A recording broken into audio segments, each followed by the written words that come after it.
Sponsored by the Big 98, Nashville's #1 for new country and the home of the Bobby Bones Show. Welcome to the Rock and Review. We're thrilled to bring you a singer, songwriter, guitarist with a brand new album out that she's been on the show in the past, Morgan Myles. Morgan, thanks for coming on. Hi, thank you for having me again. Yeah, well, you know what? It's so much fun. You know, last time we got to do this in studio, but now we're virtual. And, you know, and your new album released this year, which just sounds amazing. You know, listen to the tracks. It's definitely a departure for you to where it's much more acoustic guitar under your voice and everything. And I know that, you know, 2019 was a rough year, but also it brought you to this album of therapy, right? Yes. I mean, I remember being in studio with you. You were actually the one to announce on your iHeart thing that I was able to actually drop at the release date, which was, I want to say January 12th. And yeah, it was just such a tumultuous journey to even release it. And I'm just so glad I did. And then, you know, the pandemic happened, and I just think this record is just so good and viable for what we're all going through. It's loaded with faith. It's loaded with empowerment. And, you know, I always said, I think there's a reason why God allowed this to happen and let me release it. So I think it's because this music is, I think, touching a lot of people at this point. And I was able to, right prior to COVID, we wanted to go in and do acoustic versions of all the tracks. So we've been releasing acoustic versions of the album as well, called the Acoustic Therapy Sessions, which I think we all need right now. Yes, we do. But they sound amazing. I mean, like you said, you've got the full mix album, then you've got the acoustic. And, you know, and you've been touted, you know, once again, I got to brag on you some, from Rolling Stone magazine and Billboard and all these outlets. And it seems like kind of a new direction for you musically. You always had kind of the, you know, I would say Americana feel and R&B, but you were labeled frequently as country. And some of that comes from opening up for such artists as Reba and Hank Williams Jr. But I mean, working with big name producers, I mean, you worked with some big people on this album. Yes, I did. Corey Crowder, which a lot of people know, Jason Mader, who's an LA-based producer. They came together and they were great. It was a good mix of, you know, kind of this super pop producer with, you know, a very R&B rooted country album. Everyone thinks Corey Crowder is super country, and he's really not. He was raised right outside Atlanta. So he's got a super R&B and groove, and I've known him for probably 8 years now. And so he just was like, I think I just get it more because I think I get it. So I mean, and what kind of is a little sucky is the fact that, yes, for some reason I keep getting labeled country, but I'm really not country. And maybe the storytelling and the writing is country for sure, to an extent, because I'm a big believer that country music does tell stories the best. And we don't just throw away verses. We don't throw away choruses or pre-choruses. It's all about that story and what you're trying to say in that 3-minute movie. So I will always stand by that type of writing, because Carole King is my favorite songwriter. You can't go wrong with Carole. You can't. And, you know, I mean, if you start breaking down music and stuff, you could say that this was country, or, you know, so, but yeah, this album is very much me. Like I said, loaded with soul and faith and empowerment. And I stopped caring so much about, which I don't know how I ended up into that scenario of kind of chasing down something that I wasn't for a little bit. And I was with a management company. I was with I had a lot of people coming at me, and they were like, well, you need to do this to get to this. And I don't believe that. I'm not a believer in that anymore. And I fought for who I am and what I'm trying to do as an artist. And I'd rather continue down this road and just try to connect with people in a super authentic, honest way at this point. So. Well, you know, I think it really comes through in this album also, and the individual songs, to where, you know, it seems authentic, but also you know, like the first time we were hanging out when you were coming out with some of your EPs and stuff, it just seems more fun. It seems like, you know, how can I put it best? I think the music underneath your voice is a better platform. And I think that your voice isn't overwhelmed by some of it. You know what I mean? A lot of mixes to where it's like, where's the voice? I can't, you know, because you've got 5-octave range. I like to hear that. And, you know, and I think that this new album really accomplishes that, kind of like your early work did, but it's like, you can tell it's an evolution. You know what I mean?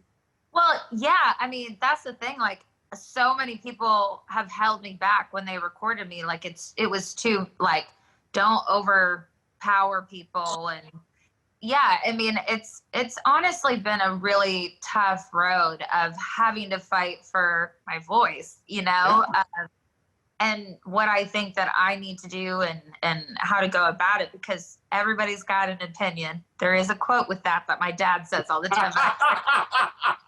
You can't say that on air, right? I can't say it on air, but yeah, it's definitely one of those things that you finally just have to stand up for yourself and say, like, no, I believe that, like, my voice needs to shine through like this or that. And it's just been a really, you know, tough road. And when people ask me, like, you know, like younger girls, like, what do you do? Like, and I'm always like, find your voice. Who are you? And what do you have to say? And I said, you probably don't know right now, but you need to find it. And as soon as you find it, don't ever let it go.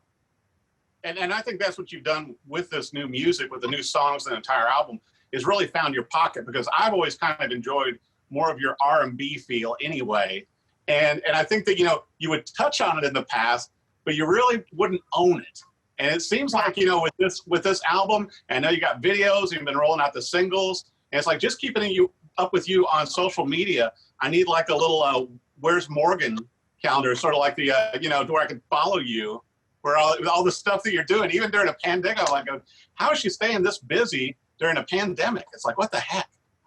Because I think I finally just got to this place of, I'm kind of that person, like, never say no, because I was basically to this point with this album, with this management company. It was so toxic that I was like, I'm done.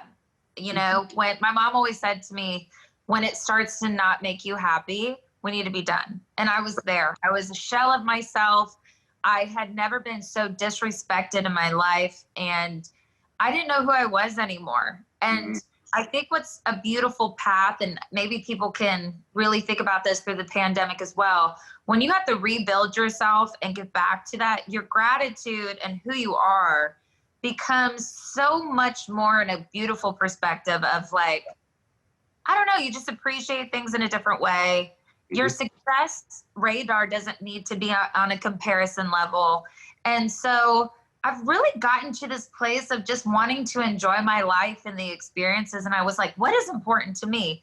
Is it having like a number one? Is it having, those are all vessels. They're beautiful and they're great accomplishments. But no, like, my honest to God things that I want to do, I really want to connect with people, and I want to meet people and build cool relationships and have wonderful experiences. And I have to say, I mean, I've already lived quite a life, you know, and I'm pretty young, and I can't wait to keep doing it. And I just have a different perspective now because, and I lost my cousin at the same time at 33, which was a huge perspective. Because I think since he was so close to me, I felt like that could have been me easily. Like, we have it in our family with brain cancer in our family. It's been prevalent. And so I'm just like, you know, how can I, like, just not live my life to the fullest at this point and stop thinking about all the crazy walls that we put up about, oh, I should do this at this point, and this is how I should. Right. And I really had to work my way through it. It's not easy. And, but I'm just glad I'm finally there. It's been a lot of talking to my mom and reading a lot of books. But I'm glad. So yeah, that's how I've stayed busy. Well, you know, I think what's really interesting to me too, Morgan, and once, you know, knowing your body of music and everything, the songs you've done before, but to me, the album seems like it was therapeutic for you you know, writing it and performing it and doing these songs, but also I think for your fans and the audience, the songs are therapy also, such as Silence, you know, and probably, you know, one of my favorite tracks on the album is Therapy. But it's like, you know, we're in such a difficult time now. And I think that all of us are seeking refuge in music and in distractions and in our favorite artists to be able, it's like going, give me something, lift me up, make, you know, help me get through this, you know? Yeah. And that's why I think this album is so interesting, because I wrote it through kind of my crazy life that was happening. And I have to say 2020 is easier for me than 2018. You know, 2019, those were 2 tough years for me. And so I'm on year 3. But, you know, I think what therapy does is you can insert yourself. And that's what I always try to do as a writer. I write for myself 100% because I feel like when you're being completely vulnerable and 100% genuine, people can feel that and connect. And that's why this is when people ask me, well, how is music therapy? And this is what I said. I wrote this song prior to actually knowing what this really means. So when you're completely in that super dark place, because I can honestly say I was depressed, and I'd never been to that place before. When you're that depressed and you're that isolated, you don't care about yourself or anything.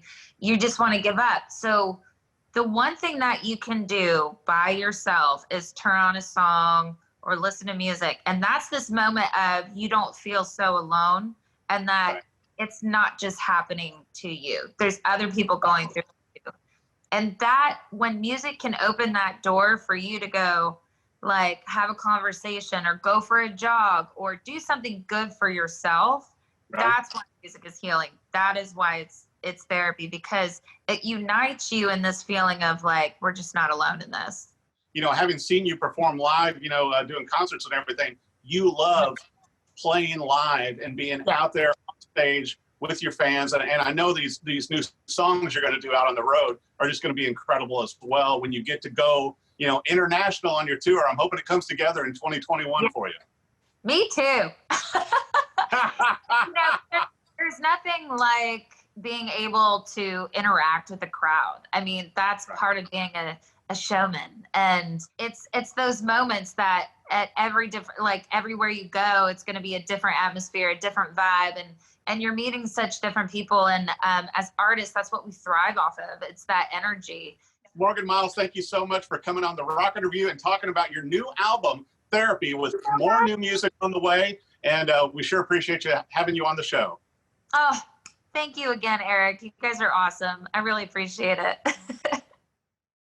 Sponsored by the Big 98, Nashville's #1 for new country and the home of the Bobby Bones Show.